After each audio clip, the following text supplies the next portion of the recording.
అల్లు అర్జున్ చేసిన తప్పేంటి? అల్లు అర్జున్ ఒక ఈవెంట్లో కేవలం రేవంత్ రెడ్డి పేరు మర్చిపోవడం వలన రేవంత్ రెడ్డి దాన్ని దృష్టిలో పెట్టుకుని ఈ విధంగా చిన్న విషయాన్ని పెద్దదిగా చేసి అల్లు అర్జున్ను పర్సనల్ టార్గెట్ చేయడం మంచిది కాదని హరీష్ రావు పేర్కొన్నారు.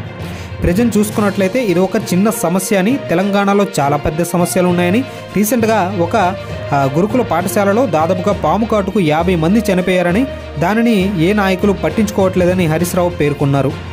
అయితే ఈ విధంగా పేరు మర్చిపోవడం వలన దానిని దృష్టిలో పెట్టుకొని ఈ విధంగా అల్లు అర్జున్ను పర్సనల్ టార్గెట్ చేసే విధంగా ఇబ్బంది పెట్టడం కరెక్ట్ కాదని పేర్కొన్నారు. అయితే నిన్న జరిగిన అల్లు అర్జున్ పోలీస్ స్టేషన్ వ్యవహారం చూసుకున్నట్లయితే అల్లు అర్జున్కు చాలా వరకు సమస్యలు అయితే అడిగారు. అయితే దాంట్లో ఏ ప్రశ్నకు అల్లు అర్జున్ నుంచి సమాధానం అయితే రాలేదు. అయితే ఈ కేసు ఎంతవరకు వెళ్తుందనేది హరీష్ రావు ఒక ఐడియా అయితే ఇచ్చారు. ఈ విధంగా చాలా సంచలన వ్యాఖ్యలు అయితే హరీష్ రావు రేవంత్ రెడ్డిపై చేశారు. అయితే చిన్న పేరు కోసం ఇంతలా రచ్చ చేయడం కరెక్ట్ కాదని, ఇది ఒక చిన్న సమస్య అని, ఖచ్చితంగా తెలంగాణలో ఉన్న ప్రతి ఒక్క సమస్యను కూడా ఈ విధంగా పట్టించుకుంటే రాష్ట్రం ఎంతో బాగుపడుతుందని హరీష్ రావు రేవంత్ రెడ్డిపై పేర్కొన్నారు. అయితే మీలో ఎంతమంది ఎవరిది తప్పు అనుకుంటున్నారో కింద కామెంట్ సెక్షన్లో తెలియజేయండి.